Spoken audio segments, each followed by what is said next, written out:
Entonces, este tema, que bueno, les voy a compartir, tiene el propósito de que pues nosotros detectemos que realmente la neutralidad es un mito. No solo en cualquier área, sino el tema de la educación, que es lo que nos tiene aquí, es realmente importante entender que no hay tal cosa como la neutralidad en la educación. Ahora, esto no solamente quiero que nos quedemos con las ideas, ¿sí? Con los conceptos, porque pues no funcionaría realmente el taller.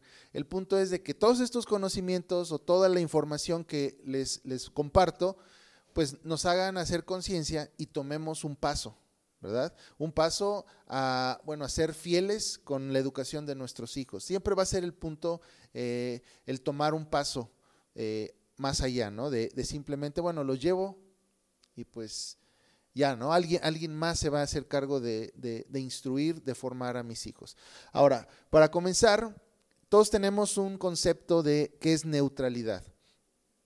Y la neutralidad no es más que una actitud o cualidad de no tomar partido en un enfrentamiento o rivalidad. Es permanecer como un mero espectador, pues yo no me meto, ¿sí? Ni tú comparte mi visión, entonces yo me quedo en un punto intermedio, no tomo una parte activa en algún enfrentamiento o rivalidad. Ahora, para poder entender el tema que vamos a hablar, quisiera partir de un pasaje bíblico, que es el que nos va a poner el cimiento de todo lo que vamos a ver, que es Juan capítulo 1, verso 3, que dice, todas las cosas por Él fueron hechas y sin Él nada de lo que ha sido hecho fue hecho. Ahora, este pasaje lo que nos dice es que todo fue hecho ¿por quién? Por Dios. Y esto hace eco también a otro pasaje en Colosenses 1, versículo 16, donde se nos dice que todo fue hecho por medio de Él y para Él. ¿Ok? Ahora, ¿qué nos habla o de qué nos hablan estos dos pasajes? Nos debe de dejar claro, ¿sí?, que no existe nada, no hay un átomo, no hay una partícula en todo el universo que no haya sido creada por Dios y que no funcione en sus términos. Porque es lo que nos dice este pasaje. Todas las cosas por Él fueron hechas. No solamente las cosas que nosotros vemos, que percibimos, que podemos tocar, sino también las cosas que no vemos. ¿Sí? Todo fue hecho por Él y sin Él nada de lo que ha sido hecho fue hecho. Y según Colosenses 1:16, fueron hechas también para Él. Nos habla también de que incluso las cosas que no vemos tienen un propósito dado por su creador. Y esto se pelea mucho con el pensamiento humanista de que pues los hechos de la realidad son hechos brutos, que simplemente están ahí para que uno los tome y les dé sentido y que les dé significado. No, todo lo que ya fue hecho tiene un propósito dado por su creador.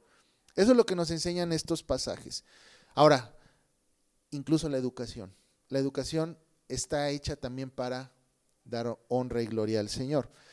Ahora, un gran error que como cristianos hemos cometido es que entregamos ciertas áreas de la vida al ámbito secular. No sé si han hecho esta separación. Creo que en algún momento todos hemos hecho esta separación de que, bueno, hay un aspecto secular en la vida y hay un aspecto religioso o un aspecto santo que le pertenece a Dios, ¿sí? Esto es un error. ¿Por qué? Porque viola de alguna manera el principio que ahorita vimos en Juan 1:3, que todo es hecho por Él y para Él, ¿sí? Y que todas las cosas fueron hechas, ¿sí?, por Él. Entonces, el que nosotros hagamos esta distinción, ¿sí?, entre secular y religioso, automáticamente estamos entregando o implícitamente entregamos ciertas áreas al mundo o a alguien más, ¿sí? Como si Dios no tuviera o no le diera cierta importancia a algunos aspectos de la vida. Y podemos decir, no, pues yo realmente sí creo en la declaración de Juan 1:3, que todo fue hecho por Él. Yo sí lo creo, ¿no? Yo no tengo esta división, pero muchas veces nuestras acciones o lo que vemos, hablando del pueblo cristiano, pues es muy diferente a lo que decimos con nuestra boca. Y para muestra un botón, ¿verdad? Podemos ver, por ejemplo, cuánto control tiene el sistema CEP sobre la educación de nuestros hijos. ¿sí? El temor, por ejemplo, decir, ¿cómo? ¿No está incorporado a la SEP? ¿Por qué? ¿Qué vamos a hacer? ¿Y cómo le hacen? ¿Y quién los valida? ¿Y quién certifica? Ese tipo de incertidumbre que nace en nosotros tiene que ver con el hecho de que hemos hecho esta separación, que hemos entregado ciertas áreas al mundo y no reconocemos que todo se mueve en términos de Dios, ¿sí? Y que debe de honrar al Señor. Entonces el decir, bueno, sí, Dios es rey sobre mi vida, Él es Señor, mi Salvador, pero cuando se trata del tema de la educación, pues tenemos que acudir a otra instancia, ¿sí? No podemos hacer esta separación. Tenemos que entender que todo es hecho por Él y está hecho para Él también. Ahora, hay un libro muy interesante, se llama El concepto calvinista de la cultura, de Henry Van Til, donde él aborda el concepto de cultura, y muchas veces pensamos que cuando hablamos de cultura estamos hablando de las manifestaciones pues artísticas de un cierto lugar, estamos hablando de la gastronomía tal vez, ¿no? De, pues no sé, la vestimenta, de muchos aspectos, ¿verdad? De este tipo, bueno, hablamos de la cultura de tal o tal región. Sin embargo, la cultura como tal, él define, no es más que religión exteriorizada. Y es un concepto bastante interesante de cómo podemos definir la cultura. De hecho, nosotros podemos definir la fe de una nación observando dos aspectos de la misma: su sistema judicial y su sistema educativo. Con eso podemos nosotros, con esos dos aspectos, nosotros podemos determinar dónde está puesta la fe de una nación, ¿sí? ¿Por qué específicamente del sistema judicial y el sistema educativo? Porque en estos dos sistemas podemos ver con mayor claridad su escala de valores respecto a la justicia y a la moralidad, ¿sí? Entonces la cultura tiene que ver mucho más que trajes típicos o simplemente gastronomía. Tiene que ver con dónde está puesta la fe de una nación. De hecho, cualquier comunidad tiene una cultura o vive en términos de una cultura. Por ejemplo, el Learning Center tiene una cultura. Todos los días repetimos los 10 mandamientos, todo lo que hacen los chicos en cuanto al trabajo, su relación entre ellos mismos, con sus pares, o la relación con las autoridades, ¿sí? Cómo trabajan, si llegan puntuales o no. Todo este tipo de reglas y normas y cómo deben ellos comportarse dentro del Learning Center fomenta ¿qué? Una cultura, ¿sí? Un tipo de lenguaje, porque también pues no es que se permita pues hablar con groserías, ¿verdad? Entonces todo esto es una cultura que fomentamos. En su casa tienen una cultura. El cristianismo es una cultura. Cada iglesia, cada congregación hay una cultura, ¿sí? Entonces la cultura es religión manifestada. Hay un pasaje muy interesante y me gusta bastante, Proverbios 25:2, que dice: gloria de Dios es encubrir un asunto, pero honra del rey es escudriñarlo. Y este pasaje es bastante interesante porque nos pone en una posición moral delante de Dios de obtener conocimiento, ¿sí? Dios y su creación son inteligibles. ¿Qué quiere decir esto? Que si se vale la palabra, son conocibles. La creación de Dios, así como Dios, son conocibles para nosotros. Podemos conocerlos, podemos escudriñarlos, podemos aprender de ellos, ¿sí? Sin embargo, el conocimiento de Dios no puede ser exhaustivo. No podemos conocer a Dios al 100%. Es imposible para nuestra mente, para nuestra capacidad, poder comprender a Dios en su totalidad. Solamente lo comprendemos parcialmente. Entonces, esto no quiere decir que no podemos conocer a Dios. De hecho, Dios se revela a nosotros a través de su palabra.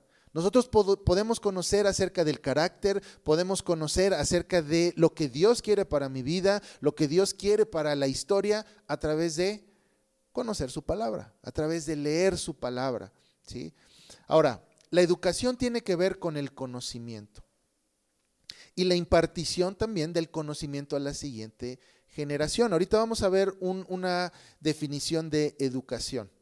Ahora, si la educación tiene que ver con el conocimiento, digo, si hay alguna duda, por favor, me pueden preguntar, ¿eh? Si la educación tiene que ver con el conocimiento, la pregunta que tendríamos que hacernos es, ¿cómo obtenemos el conocimiento? ¿La fuente de donde estamos tomando el conocimiento es una fuente válida de conocimiento o no es válida? Porque recuerda, tenemos la obligación moral de aprender cosas. Eso sí, es un hecho.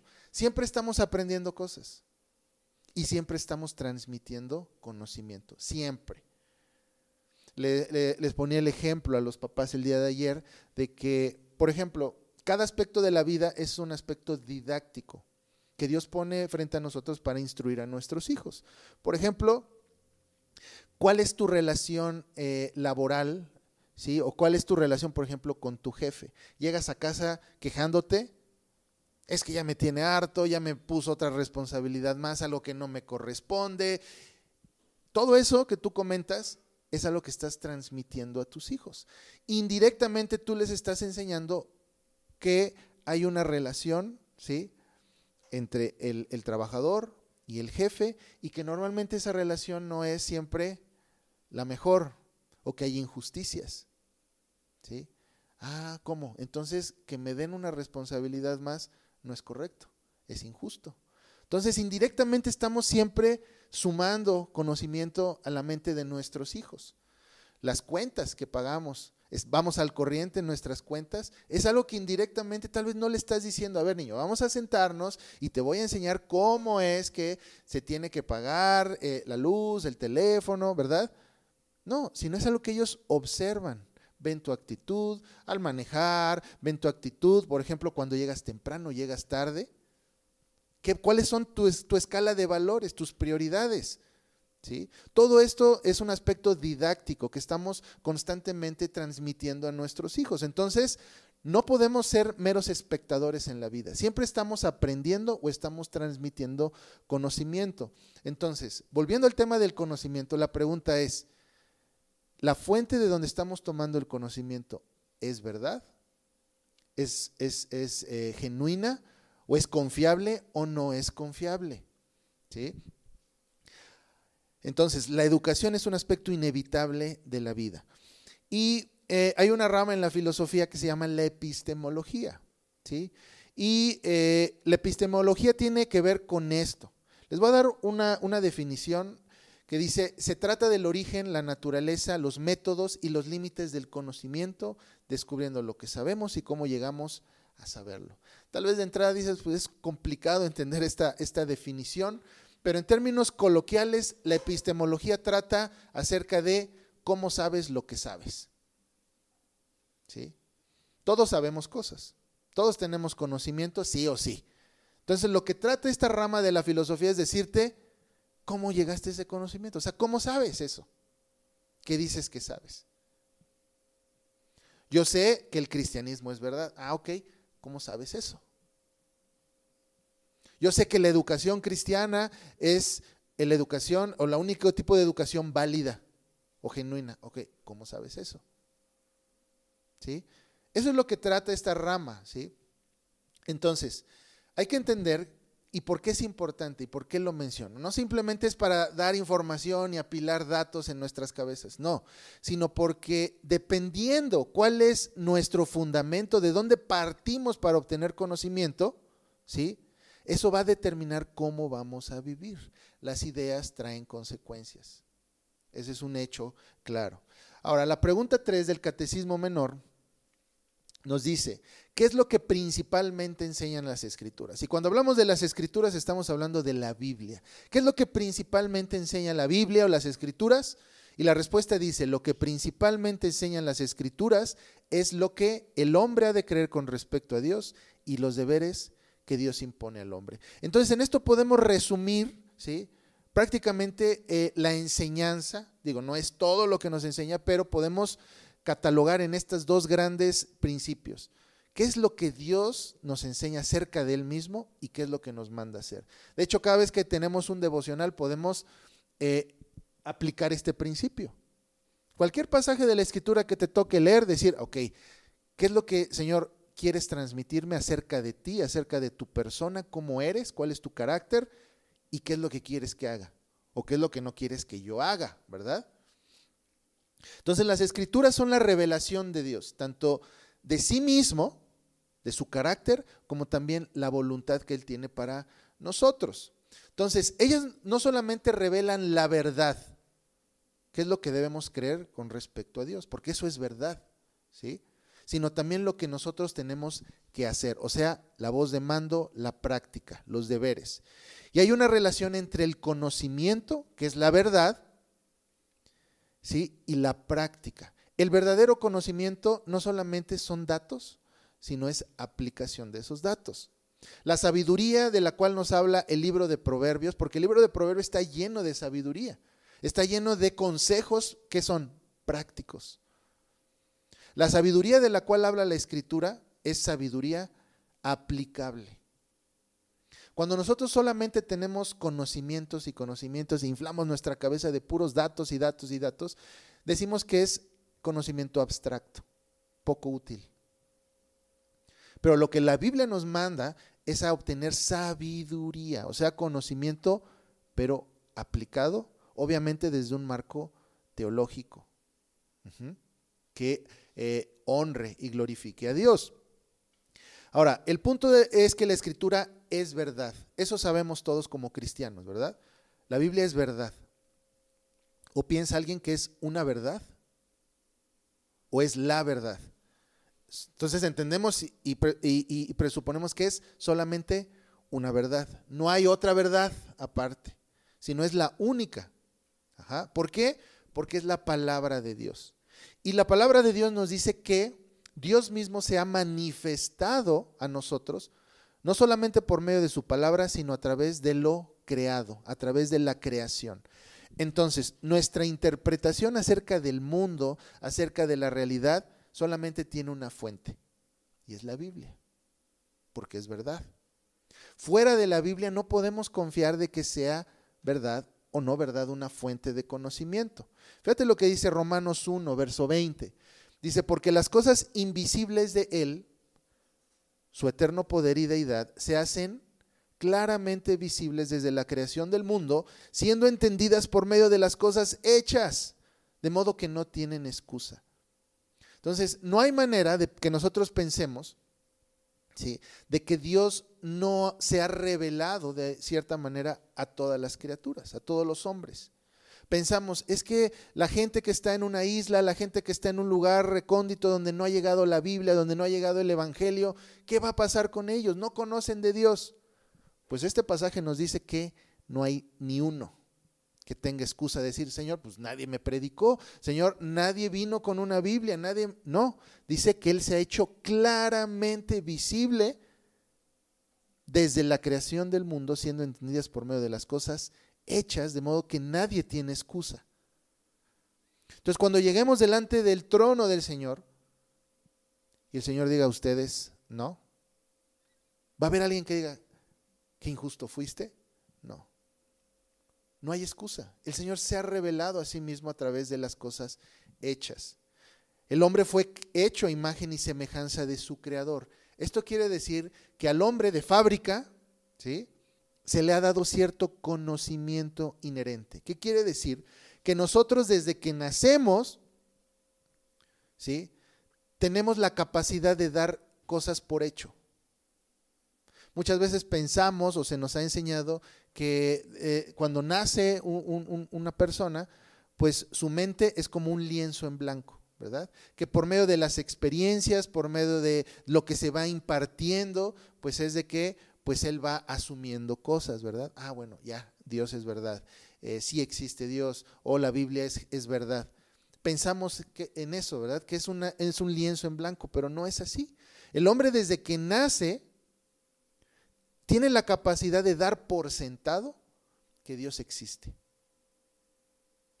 ¿sí?, sin necesidad que alguien venga y se lo diga, ¿sí? Pero ¿qué es lo que pasa? El pecado lo que genera en nosotros es que ese conocimiento que ya tenemos de fábrica, por así decirlo, ¿sí?, nos pone en la capacidad de autoengañarnos.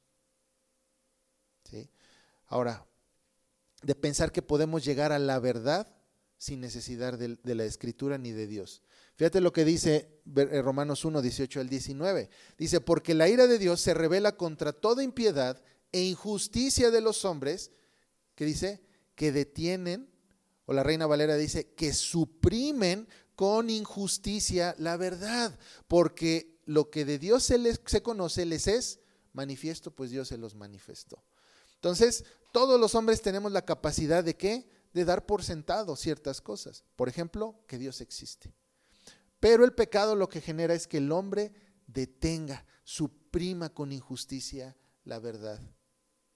Entonces, todas las personas que tú ves que dicen no existe Dios, no hay tal cosa, es un cuento de hadas, es gente que está suprimiendo con injusticia la verdad, porque nos dice la Escritura que nadie hay que tenga excusa. ¿Sí? Lo que de Dios se conoce les es manifiesto, porque Dios mismo se los manifestó. Entonces, lo que deciden en su pecado es suprimir esa verdad. Y dice que es injusticia. Entonces el conocimiento tiene que ver con la verdad y no pueden existir dos verdades, no pueden coexistir dos sistemas de verdad. Hemos escuchado seguramente esta frase de, pues tu verdad no es mi verdad, ¿sí? No necesariamente tu verdad tiene que ser mi verdad y podemos coexistir tu verdad y mi verdad, pero no es posible. Existe la verdad, los que reconocen la verdad, y aquellos que suprimen la verdad con injusticia. Pero la verdad ahí sigue. Es como si dijéramos, bueno, existe el sol, y aquellos que dicen, no, no existe el sol, y lo tapan. Así de absurdo es. El sol ahí sigue, y sigue brillando. ¿Sí? Pero una cosa es que lo suprimamos con injusticia. Deuteronomio 6:4 nos dice, oye Israel, Jehová nuestro Dios, Jehová uno es. Esto se le conoce como el Shema de Israel. ¿Sí? Y entendemos que la Biblia es la única fuente de revelación de la verdad. Esta frase, el Shema de Israel, Jehová nuestro Dios, Jehová uno es, nos está hablando de un aspecto muy profundo teológico. ¿Sí? Nos está diciendo que hay un Dios, ¿verdad? Es claro. Pero al decir que hay un Dios, estamos nosotros proclamando que hay una ley y una fuente de verdad. Un Dios, una ley y una fuente de verdad. Y esta declaración, ¿sí?, era el estandarte de Israel para ir a la conquista de la tierra prometida. Cuando Dios da estas palabras al pueblo de Israel por medio de Moisés, Israel estaba por ir a la conquista de la tierra prometida. ¿Y cómo era esta tierra? Era una tierra, decía que donde fluía leche y miel, ¿sí?, de gigantes, pero era una tierra que ya estaba con habitantes. ¿Y cómo eran estos habitantes? ¿Amaban a Jehová? No, era gente incrédula, era gente que adoraba muchos dioses. Y al decir que adoraban muchos dioses, estamos asumiendo que adoraban a muchas deidades, que quiere decir, había muchas fuentes de verdad y había muchos sistemas de ley. Muchas maneras de vivir, de sujetarse a distintas estructuras morales y éticas. Entonces Israel estaba yendo a la conquista con este estandarte, un Dios, una verdad, una ley. Y si te fijas, es lo mismo que estamos haciendo nosotros. Estamos yendo a la conquista de la tierra por medio de este estandarte, un Dios, una verdad, una ley. Porque estamos en medio de tierra que adoran muchos dioses y viven en términos de muchas leyes. ¿Sí? Recuerda las palabras de Dios hacia Josué. Dice, tú esfuérzate y sé valiente. ¿Por qué? ¿Sea valiente para qué?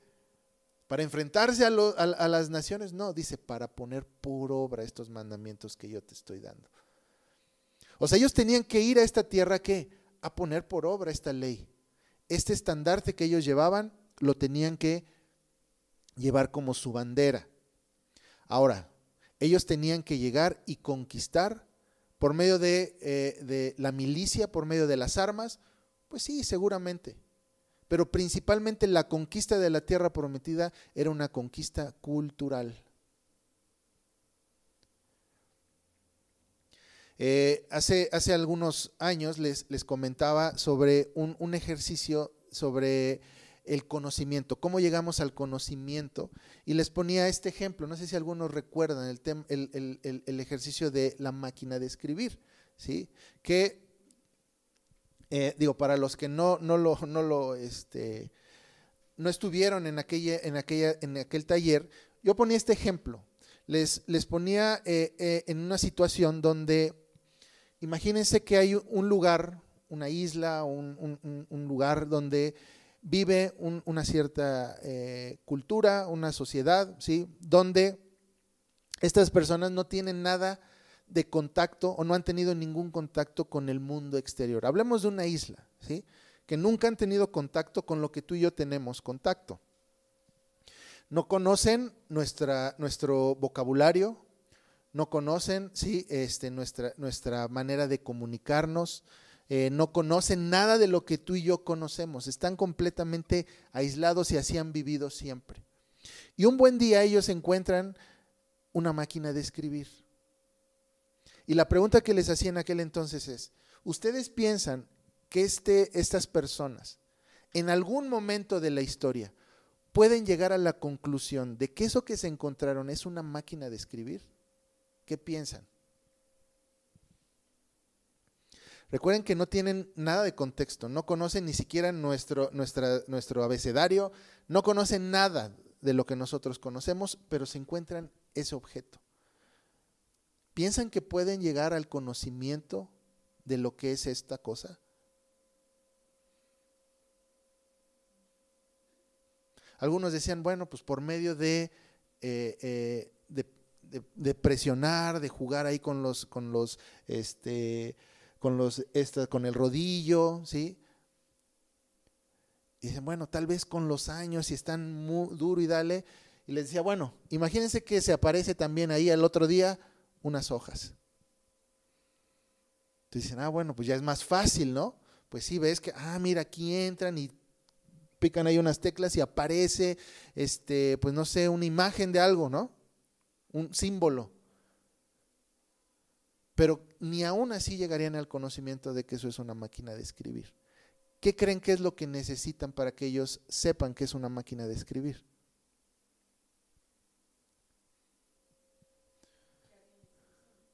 Una revelación externa. Si no tienen esa revelación externa, nunca van a saber. Podrán llegar a hacer tal vez un uso de esto a medias para lo que fue diseñado, pero nunca van a saber para qué sirve, y es más, nunca van a saber cómo se llama. Nunca.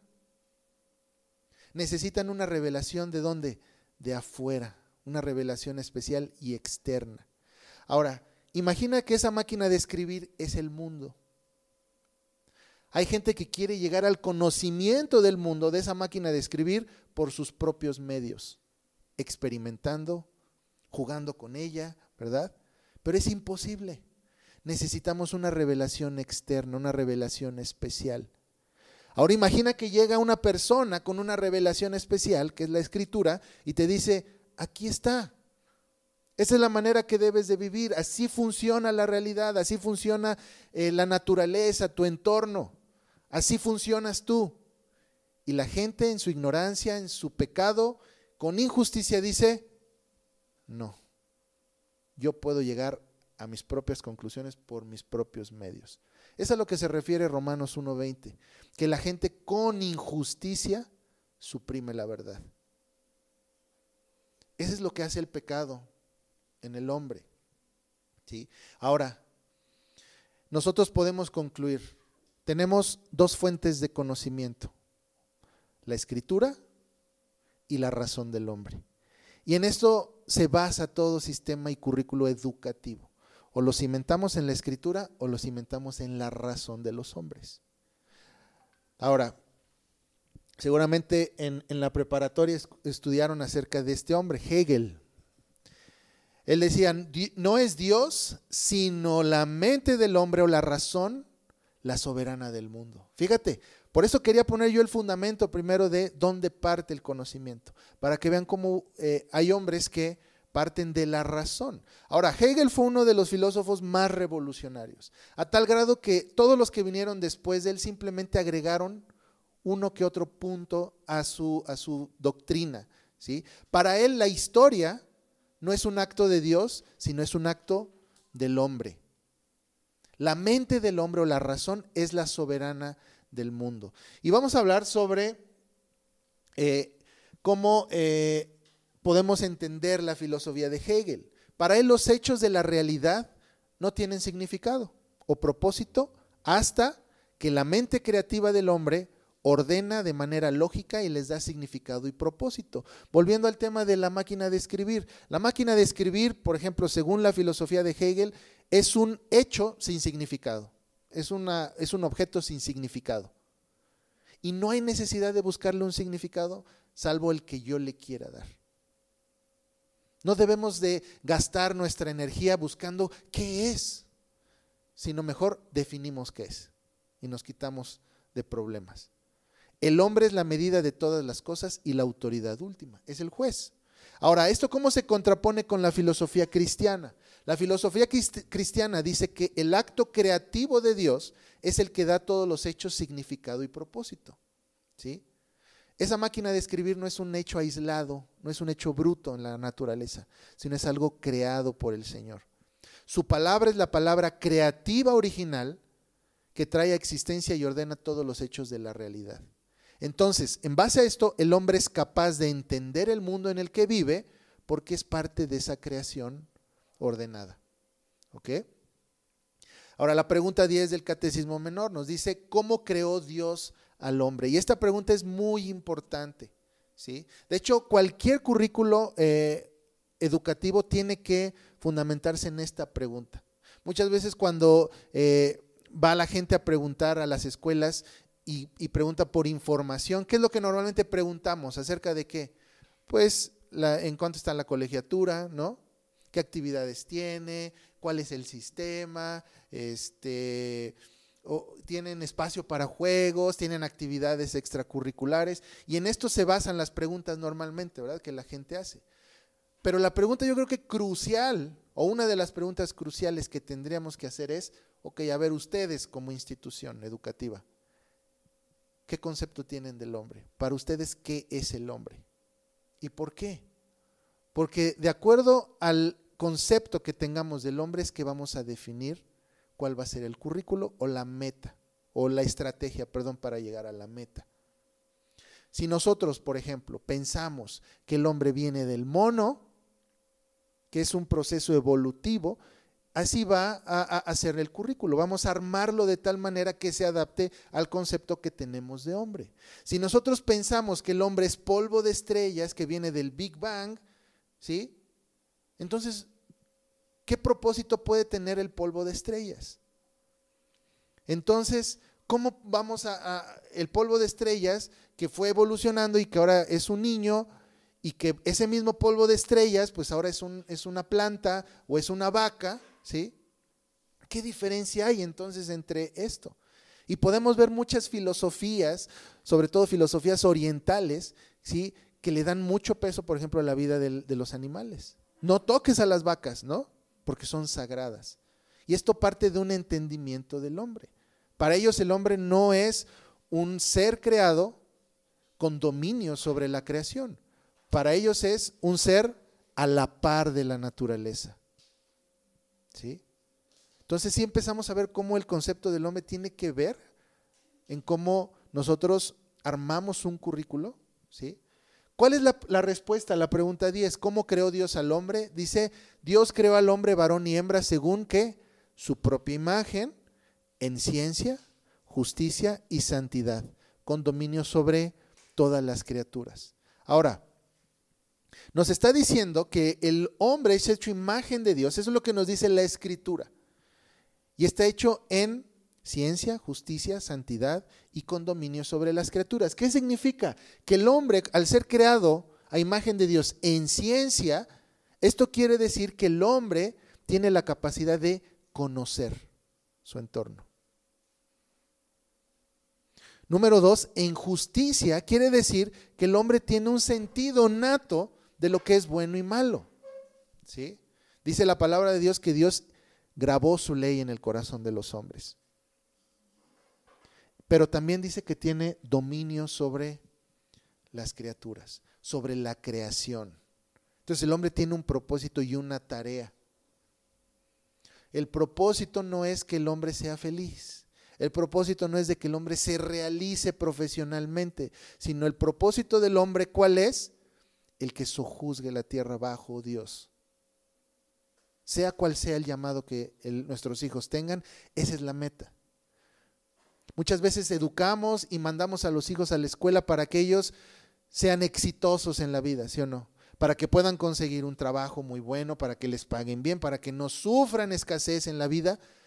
Y casi nunca pensamos en que los educamos para que ellos lleven con éxito el llamado que Dios tiene para ellos. Y ese debería ser nuestra principal preocupación. ¿Sí? Entonces, entendiendo esto es que nosotros podemos armar un currículo educativo. Pierre Viret, él escribió esta ley, y cuando hablamos nosotros, o cuando nosotros leemos más bien sobre los reformadores, ¿sí? Y que ellos escribían sobre la ley, porque ellos en sus escritos hablan mucho de la ley, no se referían solamente a los 10 mandamientos, sino para los reformadores la ley tenía que ver con toda la escritura. Entonces lo que estaba diciendo Viret aquí es que esta ley, o sea, esta palabra autoritativa de Dios, si se entiende correctamente, nos equipará con la ética, la economía y la política verdaderas. Y tú puedes decir, bueno, y mi hijo, ¿por qué tiene que aprender acerca de la economía y la política? Porque estos 3 aspectos son 3 aspectos que sí o sí vamos a toparnos en el camino, ¿verdad? En nuestras vidas. Todos nosotros estamos llamados a ser economistas, no sé si sabías esto. ¿Sí? Todos nosotros estamos llamados a ser mayordomos, ¿sí? A ser administradores de los bienes de Dios. En cuanto a la política, todos estamos llamados, ¿sí?, a servir a un sistema político. De hecho, cuando nosotros hablamos de Cristo como rey, rey es un término político. La iglesia es una asamblea de los escogidos, que es una institución política también, porque sigue una ley, promueve un orden social, ¿sí? Y la ética no es más que ley aplicable. No estamos hablando de que si hay ley o si obedecemos la ley o no obedecemos la ley, sino más bien qué ley obedecemos. ¿La ley de Dios o la ley de los hombres? Entonces, de acuerdo a la ley que nosotros obedezcamos o sigamos, es que se va a determinar nuestra ética, nuestra manera de vivir, ¿sí?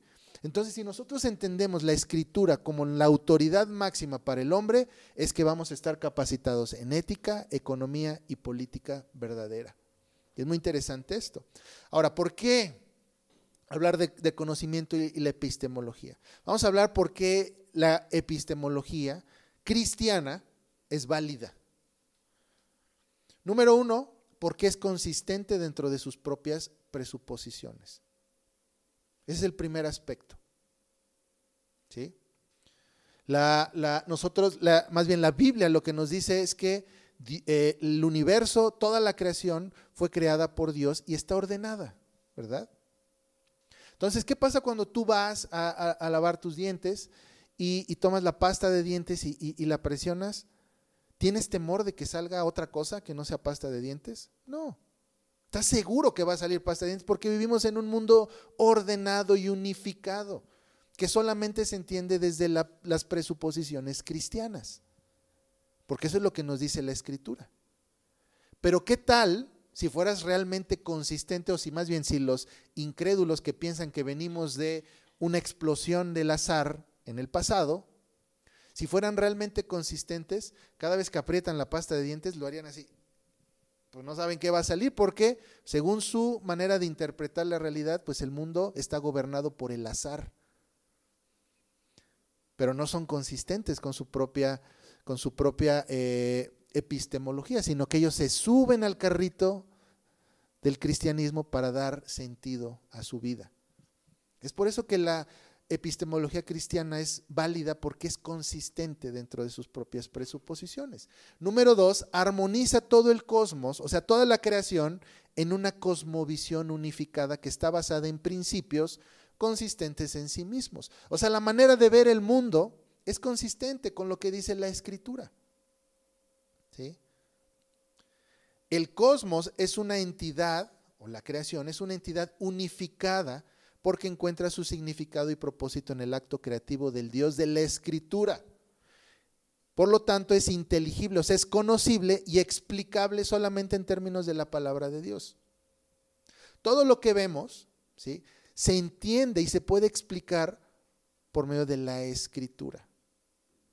Por ejemplo, Proverbios 6, 6 al 8. Nos dice: ve a la hormiga, oh perezoso, mira sus caminos y sé sabio, la cual, no teniendo capitán ni gobernador ni señor, prepara en el verano su comida y recoge en el tiempo de la siega su mantenimiento. Esto es algo que puedes ver tú en la naturaleza, ¿sí o no? Sí. ¿Está mintiendo la Escritura? No, es algo que vemos y es comprobable. Sin embargo, esto nos ayuda a entender principios sobre ética y autogobierno. Por ejemplo, ¿sí?, nos está hablando de sabiduría por observar a la hormiga. ¿Cuál es la sabiduría de la hormiga? Que prevé, prepara en el verano su comida y recoge. O sea, hay un orden en la creación, ¿cierto? Por medio de observar este pequeño evento de la naturaleza. Nos habla que no necesitamos un gobernador, alguien que nos esté con un chicote diciendo qué tenemos que hacer, sino que podemos autogobernarnos en este sentido, ¿verdad? ¿Quiénes necesitan gobernantes y que les estén diciendo qué hacer? Los perezosos. Entonces nos está hablando de autogobierno, nos está hablando de ser previsores, de ser trabajadores, de dejar el descanso para después del trabajo. Si te fijas cómo estamos aprendiendo algunos principios sobre ética, y no es ley natural, no es de que la naturaleza nos enseñe mandamientos, no, sino que esto nos ayuda, ¿sí?, o podemos entenderlo por lo que nos dice la Escritura. La Escritura es la que nos dice que debemos de autogobernarnos, la Escritura es la que nos dice que debemos ser previsores, la ley de Dios es la que nos dice que debemos de trabajar, ¿sí? Hay un descanso también, que es lo que nos habla la Escritura, y a través de las cosas creadas es que nosotros entendemos y conectamos estos principios, ¿sí? Entonces, hay que reconocer que Dios es manifestado e incluso entendido por medio de la observación de su creación. No sé si se han puesto a pensar en Adán cuando fue creado, ¿sí? Damos por hecho muchas cosas acerca de la vida de Adán, ¿sí? Se nos dice que cuando antes del diluvio no había lluvia, ¿verdad? Sino que subía un vapor de la tierra, ¿ok? Ahora imagínate a Adán, él es creado, él es puesto en el huerto de Edén, y de repente empieza a ver que hay un rocío que empieza a subir de la tierra y está mojado. ¿Sí se han puesto a pensar cómo debió haber solucionado ese problema? Él tenía que sojuzgar la tierra, tenía que labrar el huerto, tenía que ordenar el huerto, él tenía que clasificar a los animales, ¿verdad?, nombrarlos, era una tarea científica, pero seguramente tuvo que haber hecho algún tipo de división, conseguir alimento. Pues uno dice, pues te subes a un árbol, tal vez tomas algún fruto, pero ¿cómo haces eso sin herramientas? Era complicado, ¿no? ¿Cómo puedes separar un animal de otro? Sin tener el conocimiento previo, por ejemplo, de un corral, por ejemplo, o de algunas divisiones, divisiones para separar los animales. ¿Cómo puedes tú idear la manera de subirte a un árbol? Tú dices, bueno, pues con una escalera, pues fabricas una escalera y madera, pero ¿cómo tú llegas a esa conclusión sin tener antes un registro previo de esto? La única manera es observando la naturaleza y bien, mira, es así se comporta la naturaleza, puedo replicar esto, ¿verdad? Entonces, así es como nosotros podemos entender la naturaleza, podemos entender la creación de Dios y sojuzgarla y aprender de ella. Nos dice el relato de la creación que Dios puso luminares, ¿para qué? Para que nos sirvieran por estaciones, ¿sí? Y midiéramos los tiempos.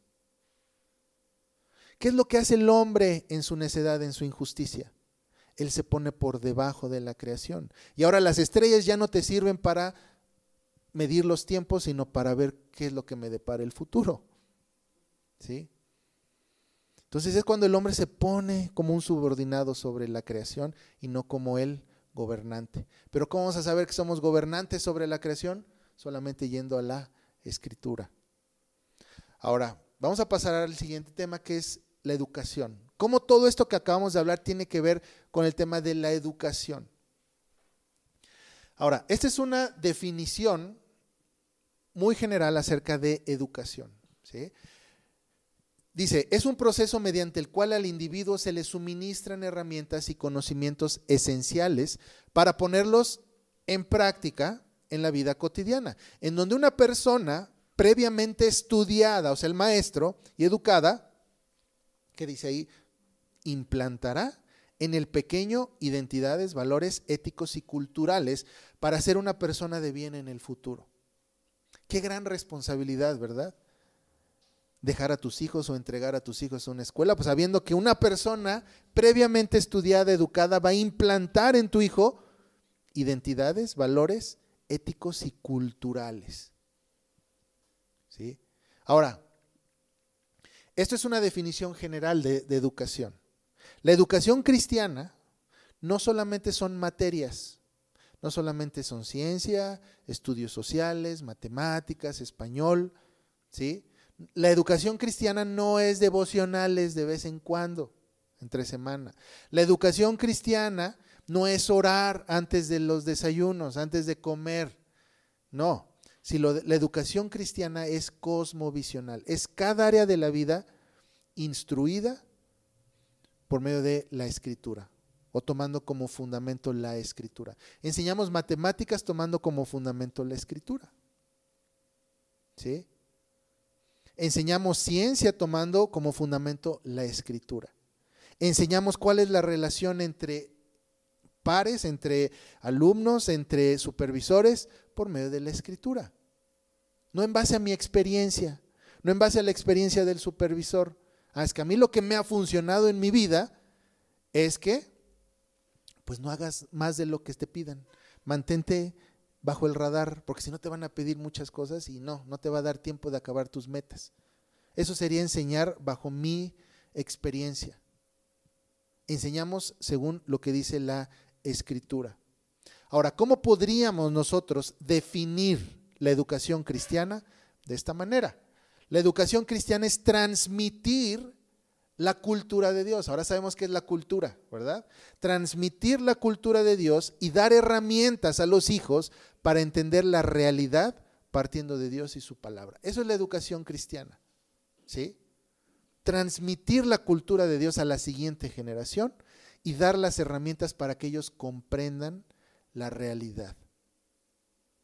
Ahora, todo tipo de educación tiene un currículo. ¿Qué es el currículo? El currículo es un proyecto educativo general en donde se concretan las concepciones ideológicas, antropológicas, epistemológicas, pedagógicas, psicológicas que determinan los objetivos. O sea, el currículo es el plan que tenemos para llegar a una meta. ¿Sí?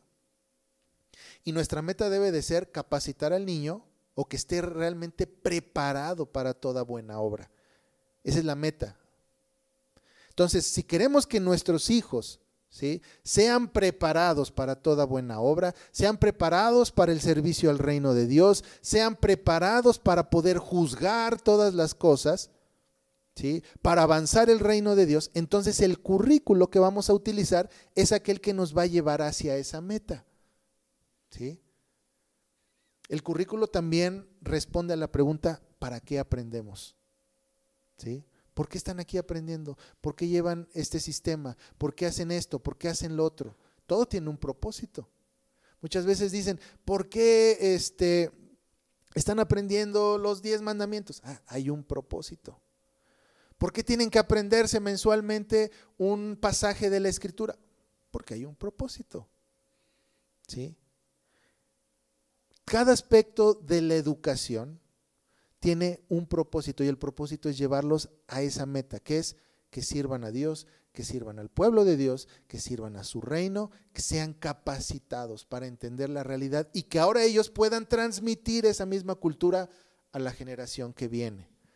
Fíjate lo que dice la SEP respecto a la educación o al currículo en México. Y fíjate, vamos a empezar a ver los contrastes. Dice, la globalización como una condición de tiempos actuales ha provocado una reorganización del orden mundial que está dándoles nuevos significados a las tradicionales desigualdades sociales y culturales para constituirse en procesos que nos ayudan a vencer la amenaza de la exclusión, segregación y todo tipo de discriminación a través del impulso a una lectura creativa en torno al respeto, al cumplimiento del derecho, a la educación de todos los niños y las niñas en edad escolar a la luz de nuestra circunstancia sociohistórica que deviene de un mundo vertiginoso de las nuevas tecnologías y de la sociedad del conocimiento y la información. Ahora, todas estas palabras, todo esto, ¿qué nos está diciendo? Que el currículo va a estar en constante cambio. Entonces, papá, no te preocupes, va a haber cambios, ¿sí? Porque ahí vamos a tener que adaptarnos a los nuevos significados, porque vivimos en una circunstancia histórica diferente a la que tú viviste, diferente a la que vivieron los abuelos. Entonces, vamos a ir cambiando el currículo, ¿sí? Ahora, esto está promoviendo algo que se llama el pluralismo. ¿Qué es? Que es la inclusión de todas las religiones y de todos los sistemas de creencia bajo un orden social. ¿Sí? Tenemos este orden social y no importa, tú puedes venir con tu fe, no importa, tú ven, eres bienvenido y vamos a funcionar de manera correcta. Esto es un mito. Ahora, el cristianismo es una fe exclusivista. ¿Qué quiere decir esto? Que la fe cristiana no acepta otro rival, no acepta otro sistema de ley, ¿sí? Porque cuando el cristianismo o el intento de cristianismo que se vuelve inclusivista en este sentido de, no te preocupes, tú ven con tu sistema de creencias y te abrazamos aquí. Esto no quiere decir que no vamos a proclamar un evangelio que invite a todos, ¿verdad? Al arrepentimiento. Pero ¿por qué invitamos a otros a que se arrepientan? Porque queremos que se alineen a lo que dice el rey. No es de que tú puedes venir con tus ideas y aquí vas a ser bien aceptado y vas a poder vivir como siempre has vivido. No, porque eso sería una invitación al paganismo, sería una invitación al pluralismo, al politeísmo y a la idolatría. Aquí es donde vemos que las ideas traen consecuencias. Alguien dijo, las ideas traen consecuencias, las malas ideas traen malas consecuencias, pero las malas ideas teológicas traen las peores consecuencias. ¿Sí?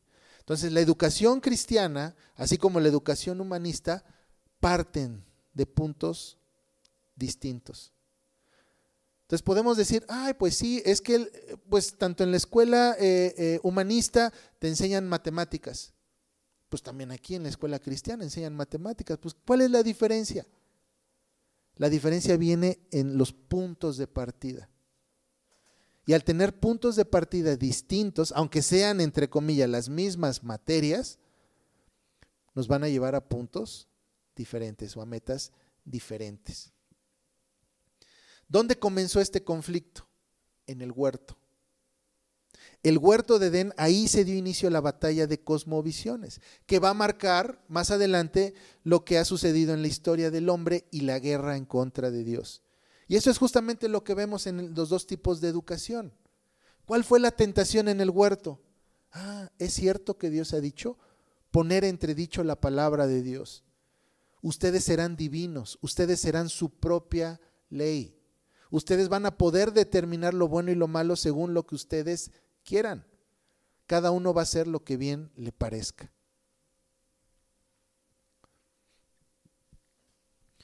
Eva, por ejemplo, hizo una evaluación falsa sobre la realidad respecto al árbol del conocimiento del bien y del mal. Dios ya había dado instrucciones, Dios ya había dado, ¿verdad?, información acerca de esto.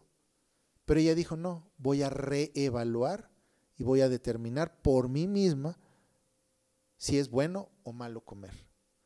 ¿Sí? Entonces ella, ¿cuál fue la meta de Eva? ¿Cuál fue el currículo, por así decirlo, de Eva? Voy a comer esto porque tengo una meta y mi meta es ser como Dios, determinar lo bueno y malo por mí mismo. Entonces el currículo humanista educativo comienza en el huerto. Ahora, el hombre en el huerto tenía un trabajo de índole sacerdotal. Debía cuidar, labrar, juzgar e interpretar la realidad tomada directamente de Dios. ¿Sí? Y esto es lo que dio inicio a la gran batalla, ¿verdad?, de la historia del hombre. ¿Quién es soberano? ¿Es Dios o es el hombre? Y justamente este es el pivote donde se desenlaza todo en la historia, hacia dónde se dirige. Y es donde surge la pregunta: ¿qué cultura será la que va a dominar la tierra antes de la segunda venida de nuestro Señor Jesús? ¿La cultura del hombre o la cultura de Dios?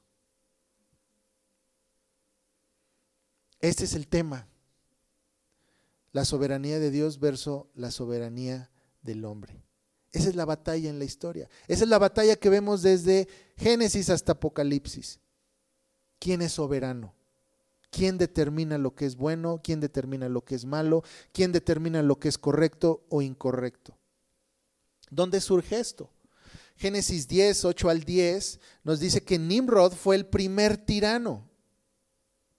Fue el primero que propuso, o de los primeros proponentes de los gobiernos centralizados. Nos dice este pasaje que que Nimrod, ¿sí?, gobernaba sobre Babel, Erec, Akkad y Calne. O sea, tenemos 4 ciudades bajo una sola persona. Un gobierno centralizado. Ahora, esto significa que la independencia de Dios siempre va a producir el deseo de dominar a otros hombres. La tarea de dominio sobre la creación que vimos, porque así fuimos creados, se convierte en la dominación de otros hombres. ¿Sí? Entonces, las culturas paganas, por ejemplo, no fomentan la autonomía individual, o sea, el decir, bueno, tú sé tu propio Dios, no rindas culto a nada, tú vive tu vida como tú quieres, no. ¿Sí? Sino siempre va a producir el deseo de dominar a otros hombres. ¿Sí? Ahora, no se refleja, como mencioné, en la soberanía del individuo, sino en la soberanía del colectivo. Cuando el hombre se separa y quiere ser autónomo, quiere vivir su vida a su manera, no es que vaya a vivir solo y vaya a vivir en sus propios términos, sino siempre va a buscar un colectivo con el cual aislarse de Dios. Génesis 11, en la creación de Babel, de la torre de Babel, ¿qué dijeron? Vamos y edifiquemos una ciudad. Si realmente lo que ellos querían era independencia de Dios, ¿para qué unirse? Dice, edifiquemos una ciudad, una torre cuya cúspide llega al cielo, y hagámonos un nombre por si fuéramos esparcidos sobre la faz de la tierra. ¿Cuál fue el mandato de Dios hacia el hombre? Multiplíquense y llenen la tierra. Pero ellos dijeron, no, nos unimos y nadie nos va a esparcir. Vamos a ir en contra de lo que Dios ha hablado. ¿Sí? ¿Qué es lo que pasa cuando el colectivo se vuelve el dominante? ¿Sí? No hay una fuente trascendental de moralidad, de autoridad. El hombre poderoso o la institución poderosa se vuelve la fuente de autoridad y moralidad. La Torre de Babel fue el intento del hombre autónomo de ser su propio Dios, determinando lo bueno y lo malo. Y eso no se quedó en ese tiempo. Eso fue el inicio de lo que vamos a ver más adelante, lo que vimos más adelante. Tertuliano, un apologista cristiano, ¿sí?, que vivió en el tiempo del Imperio Romano, él denunció muchas veces lo absurdo, ¿sí?, del Estado romano, que ellos eran los únicos que podían determinar quiénes eran dioses o no. Imagínate. una deidad era Dios siempre y cuando fuera aprobado por el Senado. Él escribió esto: sus dioses son creados por decretos del Senado. ¿Sí? Tal vez para la siguiente administración, pues ya no van a ser Dios, van a ser dioses diferentes. ¿Sí? Platón y Aristóteles, ¿sí? En cuanto a su pensamiento, ¿sí? Ellos no partían de Dios, sino partían del Estado. Para ellos el Estado era el bien supremo y el Dios activo de su filosofía. Eso significaba que cualquiera que estuviera como rey era un ser divino. Cualquiera que fuera un gobernante dentro de esa administración tenía un carácter divino también. Aquel que osaba criticar a los reyes o que osaba criticar a los gobernantes es como si desafiara al propio Dios. Y esto lo vimos hace no mucho aquí en Puebla. ¿Sí? ¿Recuerdan cuando el gobernador dijo: voy a sancionar, creo que con cárcel, a todo aquel que me critique? No es diferente a esto. Vemos que cómo permean estas ideas. Platón, por ejemplo, en su República, él afirma que los hombres o los hombres de las ideas, ¿sí?, son los que deben gobernar y dar dirección a la historia. ¿Sí? La gente común, así como tú y yo, no podemos dirigir. No podemos gobernarnos. Tenemos que ser gobernados por los reyes filósofos, por los que tienen las ideas, por aquellos que hacen ideas, ¿sí? Ahora no tenemos reyes filósofos en nuestro tiempo, pero tenemos legisladores. Y todos vivimos en términos de las leyes que ellos proponen. Porque nosotros no sabemos gobernarnos. Necesitamos que alguien más nos gobierne. ¿Recuerdan lo que dice lo de la hormiga? Caemos en esto mismo, ¿sí? Ahora, yendo más a nuestro tiempo, este concepto es palpable en el modelo educativo mexicano. ¿De qué manera? Solo los maestros aprobados por el Estado son aquellos que son permitidos dar educación. Y eso es un hecho. ¿Qué pasa cuando la SEP llega y visita una escuela? A ver, ok, ¿quiénes son tus maestros? ¿Cuál es su cédula? Quiero ver si realmente están aprobados. Si no están aprobados, multa. Eso es una realidad. Solo los maestros aprobados son aquellos que pueden impartir educación. Su ética, su sistema de valores, no importa. Tienen su cédula, es un buen maestro, ¿sí? La gente común, como una mamá, como un papá, no está aprobado para dar educación. ¿Por qué hay tantas trabas para las familias que hacen homeschool de poder certificar a sus hijos? ¿Quién mejor que un padre, verdad, para educar a sus hijos?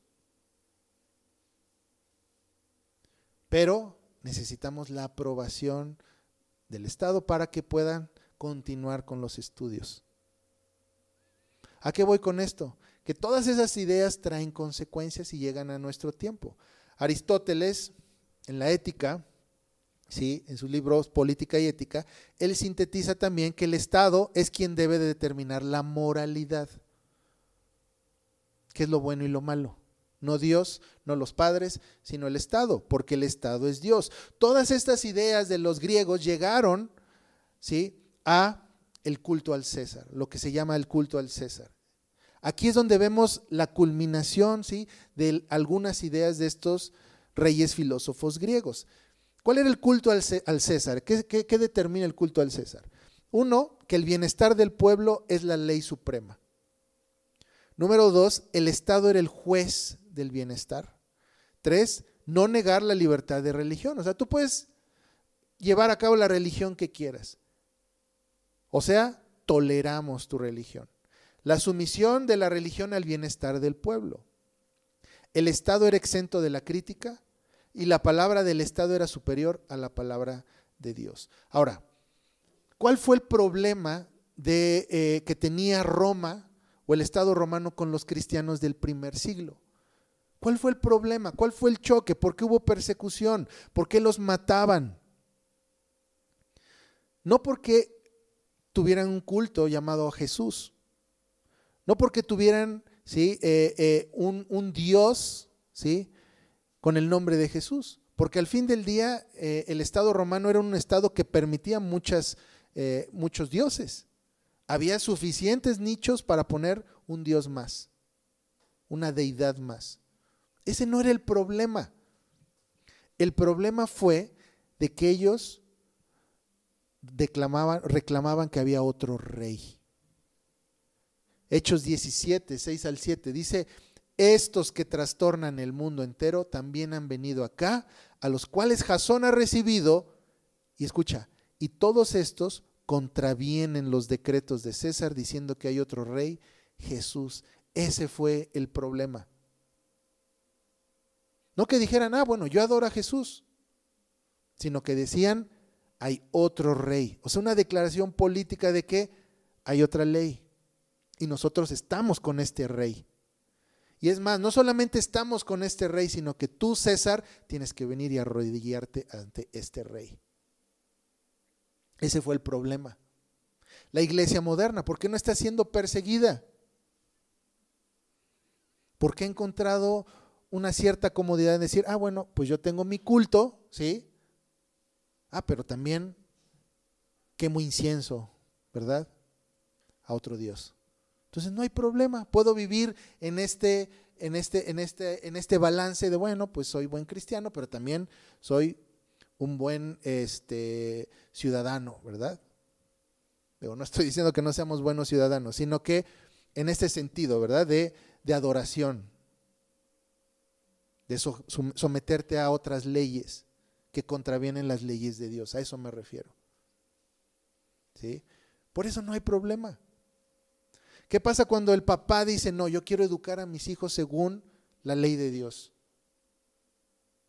Voy a sacar a mi hijo del sistema tradicional y voy a educarlo. Va a empezar a haber un choque cultural, sí o sí. Y no necesariamente que llegue al Estado, puede llegar a un nivel donde el Estado también haga presión, y nos ha tocado ver esto aquí. Pero simplemente el primer roce va a ser con tu familia. ¿Cómo? ¿No es CEP? ¿Y qué va a pasar con ellos? ¿Estás loco? ¿Y qué sucede? No, o sea, eres un fanático. Ahí empieza el choque cultural. Porque estás diciendo con tus palabras y tus hechos que hay otro rey. ¿Sí? Ese fue el verdadero problema con los cristianos del primer siglo y el Estado romano. Más adelante, en el siglo XVIII, en la Ilustración nace con el propósito de remover la religión de la escena y reemplazarla con la razón del hombre. ¿Sí? En la Ilustración surge un movimiento llamado el deísmo. Y tú puedes escuchar que hay deístas que se hacen llamar cristianos, pero realmente el deísmo juega a favor del humanismo, no del cristianismo. ¿Qué es lo que enseña el deísmo? El deísmo enseña que hay un Dios que creó todas las cosas, ¿sí? Que es un autor, lo que leímos, ¿verdad? Que todas las cosas fueron hechas por Dios.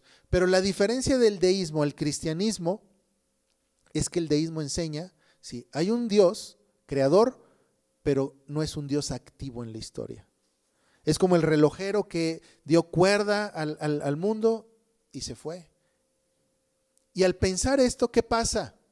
Deja la puerta abierta para que todos estos reyes filósofos pues se sirvan con la cuchara grande y digan, como no hay Dios, pues nosotros vamos a ocupar ese lugar. Como cristianos no creemos en eso, creemos en que Dios creó todas las cosas, pero Él a su vez es activo en la historia. Y Él gobierna, dice el Salmo, gobierna con vara de hierro las naciones. Entonces, ¿cuál era la idea principal de la Ilustración? Remover la religión y reemplazarla con la razón. Kant fue uno de estos hombres de tiempo de la Ilustración, ¿sí? Que él empezó a promover el concepto del aislamiento de Dios. El hombre va a ser el juez último y Dios y todas sus ideas tienen que ser llevados al tribunal. Yo voy a juzgar, ¿sí? Y estas ideas, por ejemplo, las ideas de Kant, fueron evolucionando de tal manera que en nuestro tiempo vemos la influencia de su pensamiento. Por ejemplo, cuando tú quieres hablar de ciencia, que fue uno de los argumentos que palomearon al inicio, cuando tú quieres hablar de la ciencia, es obligatorio, si es que eres un científico, pues respetable, o por lo menos que se le debe de tomar en serio, debes de dejar a Dios de afuera. ¿Sí? Porque la fe y la ciencia no se mezclan. De hecho, hay muchos científicos que ridiculizan la fe. Pero son ideas que vienen de estos hombres de la Ilustración. Si quieres realmente ser un hombre razonable, tienes que dejar el mito de la fe y de la religión fuera. Ahora, la tan alabada también separación de la iglesia y del Estado. Muchos cristianos incluso aplauden esta separación, pero esto es otro mito también. No hay tal cosa como una separación. ¿Por qué? Porque al fin del día, como vimos en el culto al César, ¿quién regula la religión y la fe? El Estado. Al fin del día es quien termina regulando. Tú no puedes realmente ejercer esa libertad, ¿sí?, de religión. No la puedes ejercer. Porque el ejercer esa libertad es decir, yo voy a educar a mis hijos según mi fe. ¿Sí? Y tú, gobierno, Estado, pues tienes la obligación también de reconocer los estudios que yo le di a mis hijos, porque los hice en términos de mi fe. Pues, ¿qué crees? No se puede. Al fin del día vas a tener que ir y someterte para que te aprueben. O sea, tu fe es tolerada, no es que realmente haya una libertad. ¿Sí? Voltaire, otro pensador de este tiempo, ¿sí?, Él promovió también el abandono de la fe y la religión de la esfera pública, ya no solamente de la vida privada, sino de la esfera pública. Él lo que decía es que la religión, el cristianismo es la religión más ridícula, absurda y sangrienta que ha infectado al mundo. De hecho, él sugirió al rey esto, dice: extirpa esta infame superstición si quieres dejar un buen legado tras tu muerte. ¿Sí? Ahora, para él la ciencia era la manera de quitar de en medio de una vez por todas a la religión. Fíjate, la ciencia se volvió la herramienta para sacar del juego a Dios, o la superstición, como decía esto. Pero realmente, ¿qué es lo que hace la ciencia en la mente de estos hombres enemigos del cristianismo? Es que racionaliza los deseos de la carne. Eso es lo único que hace. Todas estas ideas llegaron a su clímax en la Revolución Francesa, en 1789. ¿Sí? ¿Qué fue lo que provocaron todas estas ideas? Condujo a la supresión de la religión. Y al suprimir la religión, lo que se conduce es a la supresión también de la moral. Lo que conduce también al caos social y lo que produjo el interés en mecanismos de control social. Fíjate cómo vamos, si tú quitas la religión, te lleva un paso más hacia el abismo, y uno más, ¿sí? Ahora, después de esto, es más, todo esto del interés en mecanismos de control social llevó al asesinato de 15 millones de personas para lograr estos cambios. Todo este desastre lo quisieron arreglar, ¿sí?, un siglo después. Por ejemplo, pensadores como Comte, él tiene que ver con la creación del positivismo. Y cada vez que nos acercamos más al sistema educativo que tenemos hoy. Ahora, Comte capturó el espíritu de la filosofía moderna con la formulación de esto, del positivismo. ¿Y qué es el positivismo? Sostiene que la única manera de obtener conocimiento del mundo es a través de un sentido de percepción, de introspección y de los métodos de las ciencias empíricas. O sea, por medio de nuestra experiencia es que obtenemos conocimiento, no de una fuente trascendental de conocimiento que es la Biblia, por ejemplo, para nosotros, sino por medio de la experiencia. ¿Sí? ¿Qué pasa con esto? ¿Cuál es el resultado? El relativismo, porque cada quien tenemos diferentes experiencias. Y si la experiencia es el medio para llegar al conocimiento, pues obviamente yo voy a tener un conocimiento distinto al tuyo que al tuyo y al tuyo. O sea, nos lleva al relativismo. La historia pierde sentido. Ya no podemos tener una perspectiva del futuro, así como tampoco podemos aprender del pasado y quedamos estancados en el presente. Porque lo que hoy es verdad, mañana ya no va a ser, porque hay cambios, ¿verdad?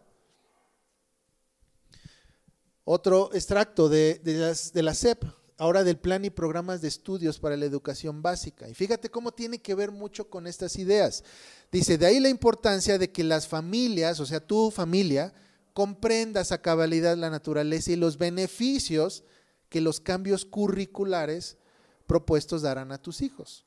Dice, muchas veces los padres, o sea, ponte ahí tu nombre, solo tienen como referencia la educación que ellos recibieron y por ende esperan que la educación que reciban sus hijos sea semejante a la suya.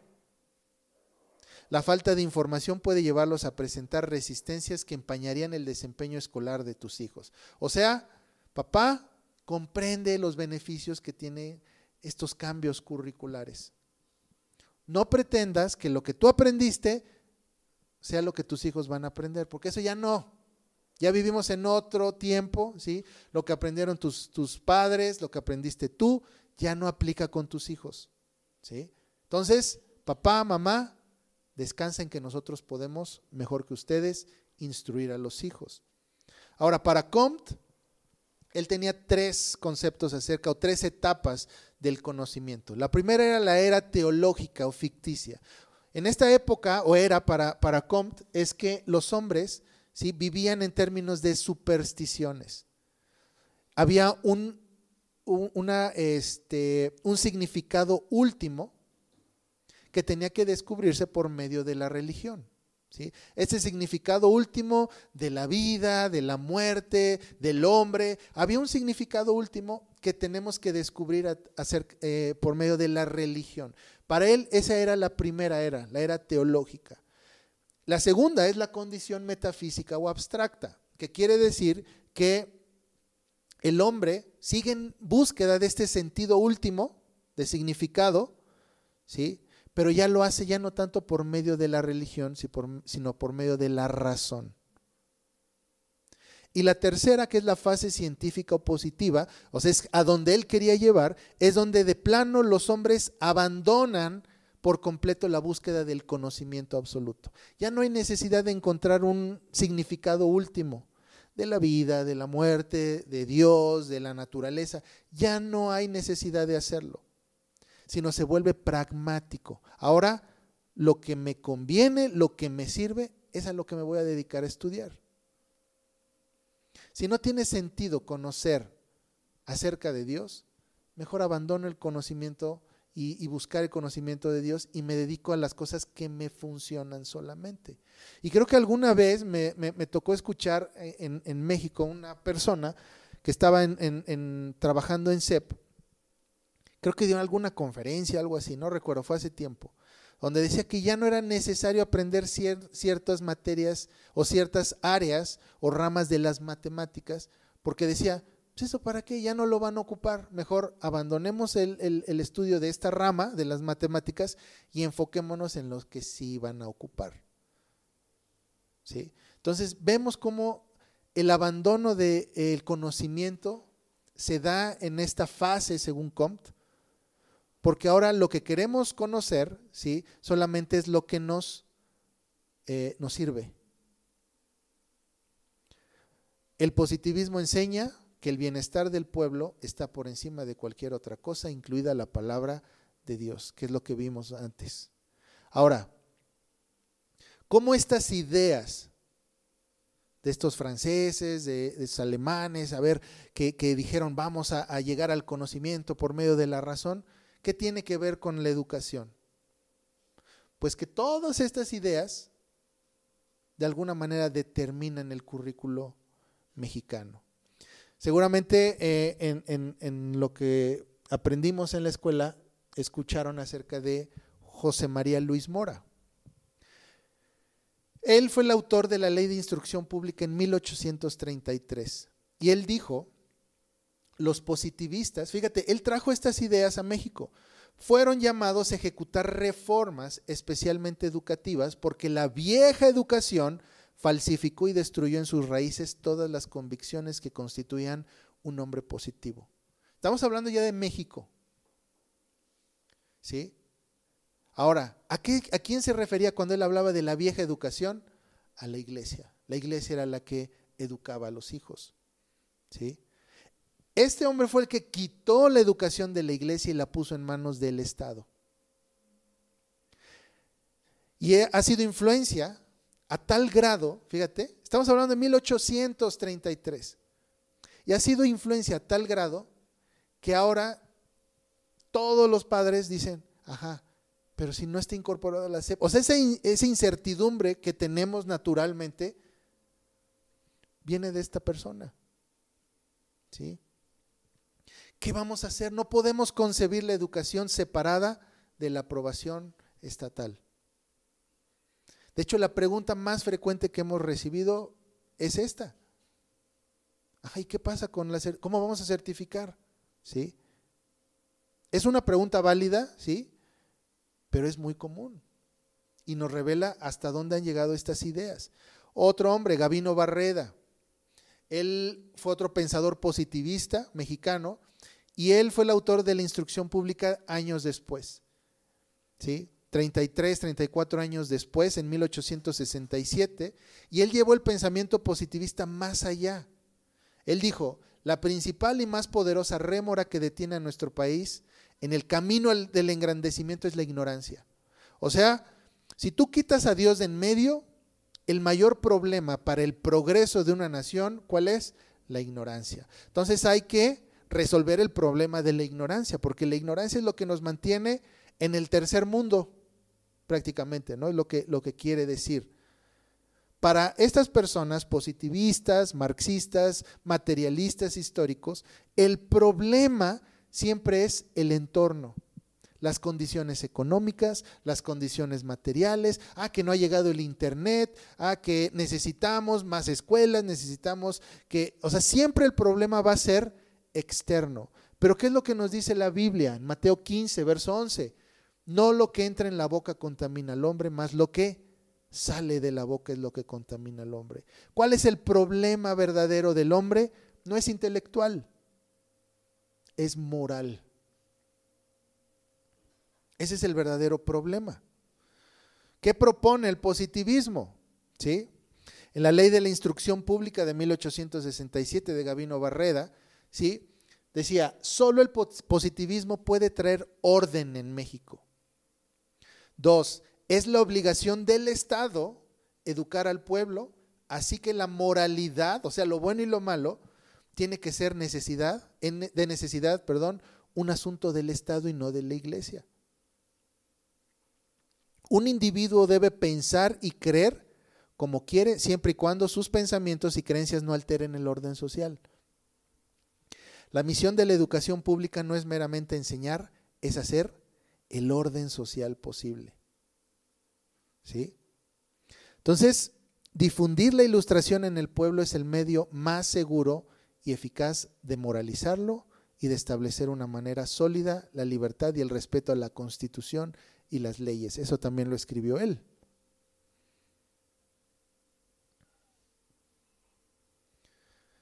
Entonces, la educación estatal no se limita a lo académico, sino también es cosmovisional, así como la cristiana. ¿Cuál es el propósito? Moralizar al individuo y hacerlo fiel a la Constitución y a las leyes del Estado. Esa es la meta.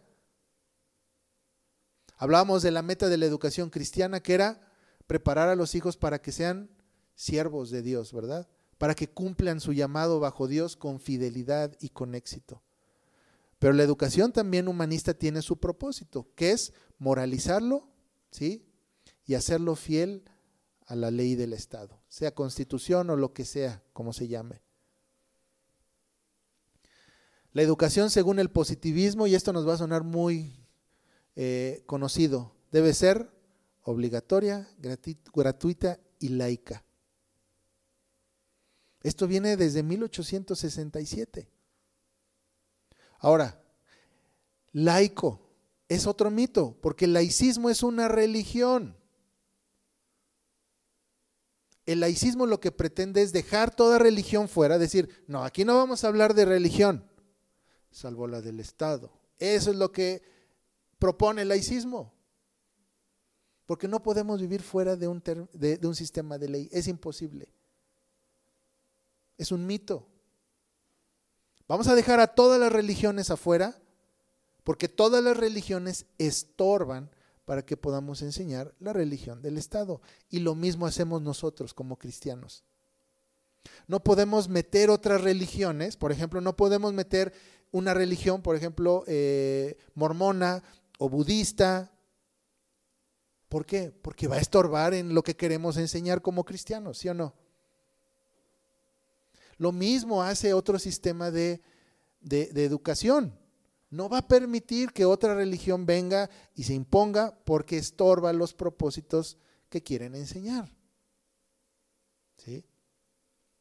Ahora ya estamos pasando al final, la educación cristiana pactual. Ya vimos cuáles son las ideas y las raíces de donde viene la educación humanista, ¿verdad?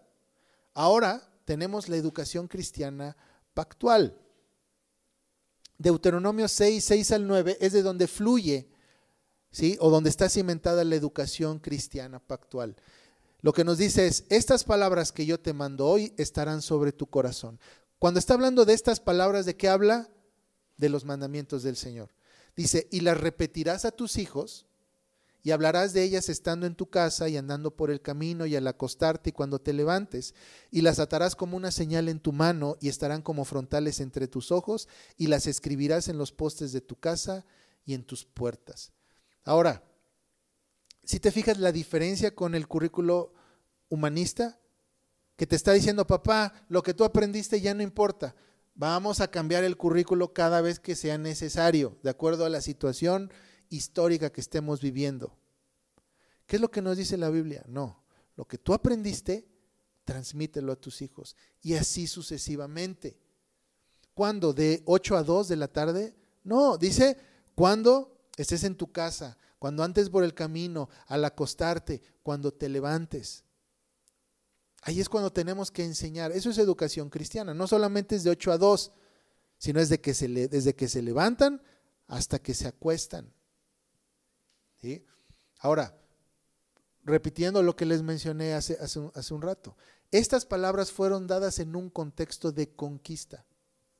Cuando el pueblo marchaba hacia la tierra prometida, les fue dada estas palabras, el currículo de educación. ¿Sí? ¿Por qué piensan que hay tanto énfasis en la educación en cualquier sociedad? Porque quien controla la educación controla el futuro realmente. ¿Sí? Y esto es importante. Dios no está hablando a un gobierno civil. Dios no está hablando a una institución, sino está hablando ¿a quién? A los papás. Ustedes son responsables de la educación. Segunda de Timoteo 3, 14 al 17 dice, pero persiste tú en lo que has aprendido y te persuadiste, sabiendo de quién has aprendido y que desde la niñez has sabido las sagradas escrituras, las cuales te pueden hacer sabio para la salvación por la fe que es en Cristo Jesús. Y continúa diciendo que toda escritura es inspirada por Dios, útil para enseñar, a fin de que el hombre de Dios sea perfecto, enteramente preparado para toda buena obra. Ese es el currículo cristiano educativo. Prepararnos, ¿sí?, con las sagradas escrituras para que seamos perfectos y preparados para toda buena obra. ¿Sí? Esto quiere decir que la Biblia es el fundamento. Vamos a aprender ciencias, matemáticas y más adelante medicina, ingeniería, arquitectura, siempre desde una perspectiva cristiana, teniéndola como fundamento. Les he dicho algunas veces, yo no quiero caer en manos de un médico que no tenga una ética cristiana, o por lo menos influencia de la ética cristiana. Imagínate un médico sin ética. Imagínate que contrates un arquitecto, ¿sí?, que no tenga ni el más mínimo sentido de ética cristiana. ¿sí? Entonces realmente necesitamos profesionistas que estudien y que ejerzan tomando como fundamento la ley del Señor. Ahora, la estructura del pacto son estos 5 puntos. Podemos estudiar el pacto bíblico por medio de estos 5 puntos. La inmanencia, trascendencia, que quiere decir que Dios es trascendente, que Dios se separa de su creación, Dios es distinto, sin embargo, Él actúa personalmente en la historia. Número 2, la jerarquía. Dios ha puesto autoridades, ¿sí? Que son los hombres. Número 3, estos hombres tienen que llevar su llamado delante de Dios en términos de la ley del Señor. Número 4, va a haber sanciones, ya sean bendiciones o maldiciones, de acuerdo a lo que obedezcamos o desobedezcamos, el punto 3. Y por último, hay futuro o hay herencia. Decimos que el futuro pertenece a Cristo y a su pueblo. Ahora, la familia es una agencia de pacto, ¿sí? Es una institución de pacto, ¿sí? Del orden social de Dios. La familia, o bueno, Dios estableció 3 instituciones en la tierra: la familia, la iglesia y el gobierno civil. La familia es la institución más importante porque es la que es albacea de los bienes del Señor. Es la que administra los bienes del Señor, no la iglesia ni el Estado, es la familia. Y la familia, ¿sí?, es la primera iglesia del Hijo. En la familia es donde el Hijo aprende a adorar a Dios, es donde aprende a servir a Dios, es donde aprende a conocer a Dios. La familia es el primer gobierno civil también. ¿Qué quiere decir esto? Que la familia va a enseñar al Hijo cuál es su relación con el gobierno civil. En la familia es donde el Hijo va a entender que las autoridades tienen límites, que la esfera de autoridad es limitada, que la autoridad no es ilimitada, ¿okay? Que no puede ejercer autoridad sobre él de manera ilimitada. Incluso los padres no podemos ejercer autoridad ilimitada sobre nuestros hijos. Esta frase que decimos, bueno, te callas y obedeces porque yo soy tu papá, soy tu mamá, hay que reevaluarla, porque incluso nuestra autoridad tiene límites. La única autoridad que no tiene límites es la autoridad del Señor. Entonces, cuando salen nuestros hijos de la casa, van a saber cómo adorar a Dios, van a saber cómo servir a Dios y van a saber también cuáles son los límites de los gobernantes. Y van a saber cuáles son sus funciones también, ¿sí? Ahora, la educación es un proceso consistente y continuo y requiere sacrificio y esperanza en el futuro. Salmo 78 dice, escucha, pueblo mío, mi ley, inclinad vuestro oído a las palabras de mi boca. Abriré mi boca en proverbios, hablaré cosas escondidas desde tiempos antiguos, las cuales hemos oído y entendido que nuestros padres nos contaron. No las encubriremos a sus hijos, contando a la generación venidera las alabanzas de Jehová y su potencia y las maravillas que hizo. Eso es la educación cristiana, transmitir la cultura de Dios, las hazañas del Señor a la siguiente generación. Ahora, como responsables del pacto, nosotros como padres, ¿sí?, necesitamos asegurarnos que nuestros hijos reciban una educación centrada en Dios. Y esto significa una educación que los capacite para comprender su llamado, su deber en la vida como siervos de Dios, como portadores de su imagen, ¿sí?, para que ellos puedan cumplir su llamado fielmente. ¿Cuáles son las características de la educación pactual? 1, es cosmovisional, o sea, no se limita a lo académico.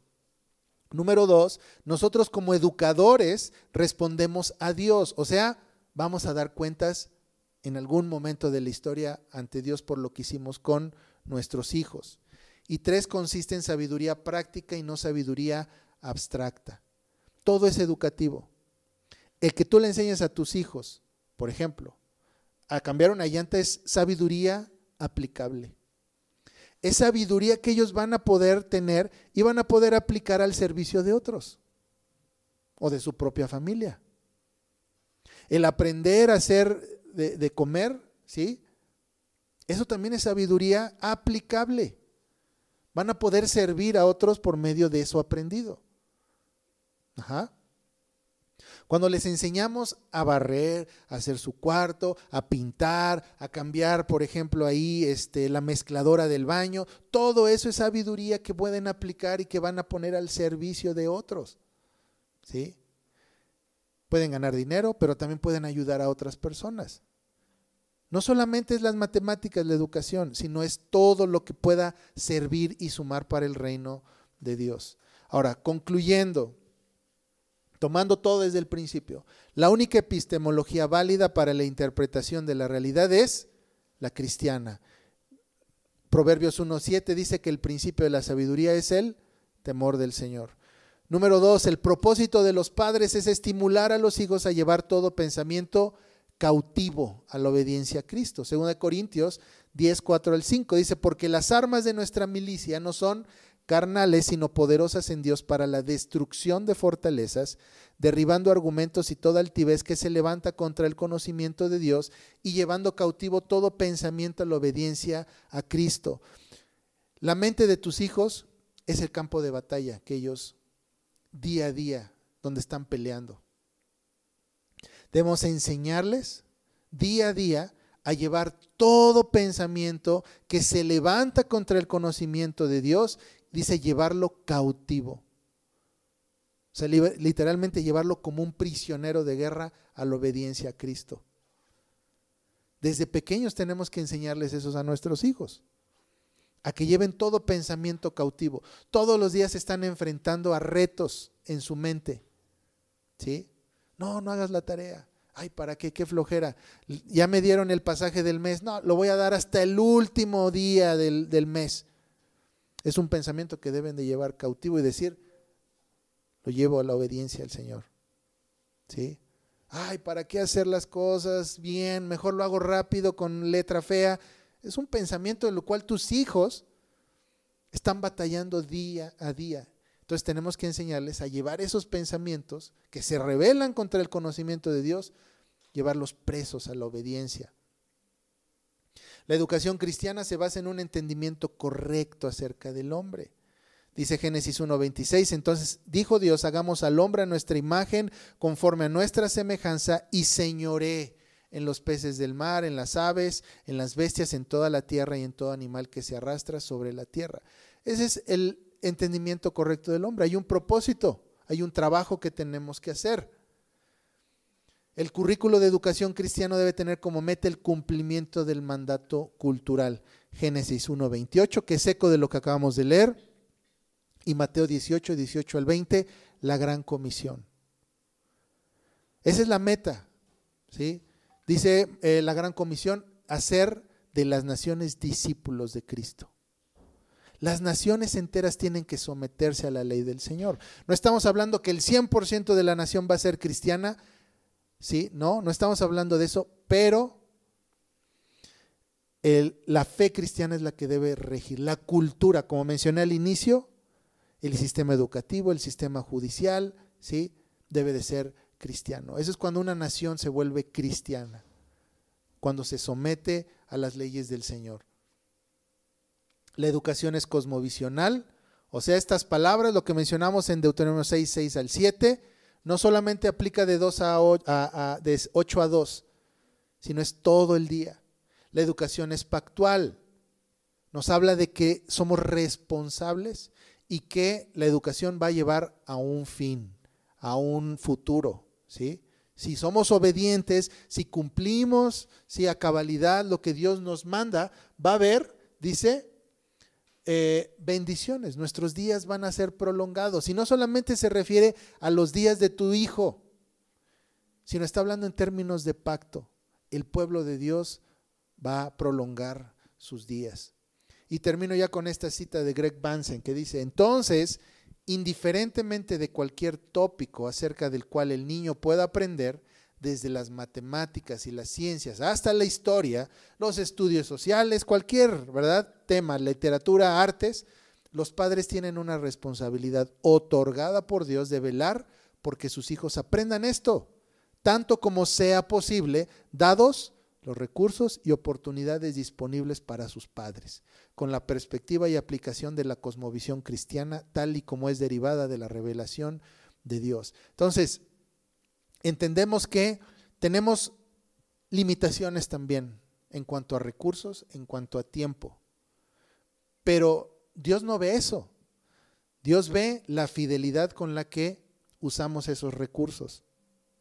Muchas veces pensamos, es que tiene que ir a esta o aquella universidad porque es la que le va a dar trabajo cuando salga.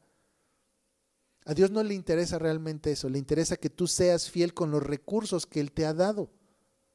¿Sí? Que la educación que tú le estás dando lo prepare para cumplir con fidelidad y éxito el llamado que Dios tiene para él.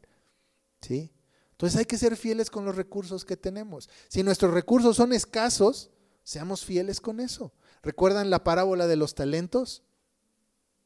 Que a uno le dio 10, a uno le dio 5 y a uno le dio 1.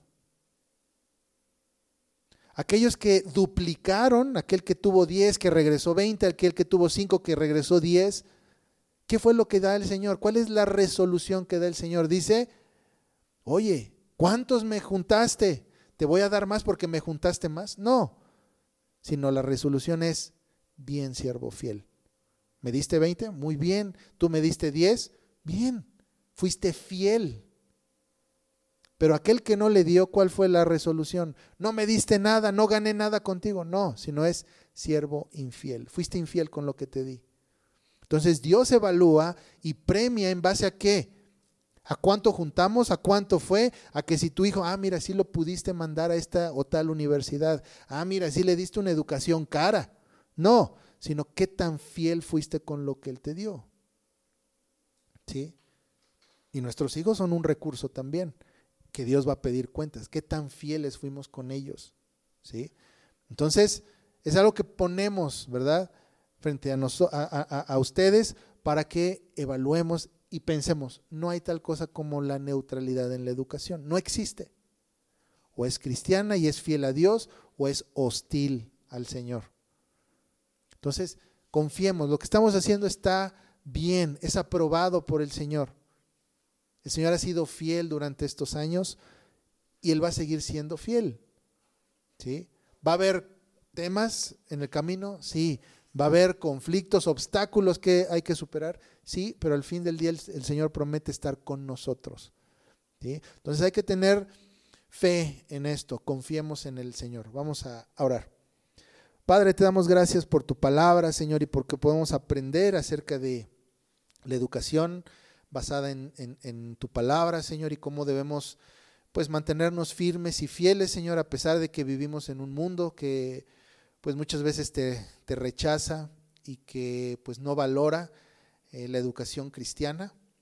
Ayúdanos, Señor, a poder sembrar esta semilla para que en el futuro esto sea un factor, Señor, de cambio, que podamos ver muchas escuelas cristianas, que podamos ver un movimiento de educación cristiana cada vez más grande, Señor.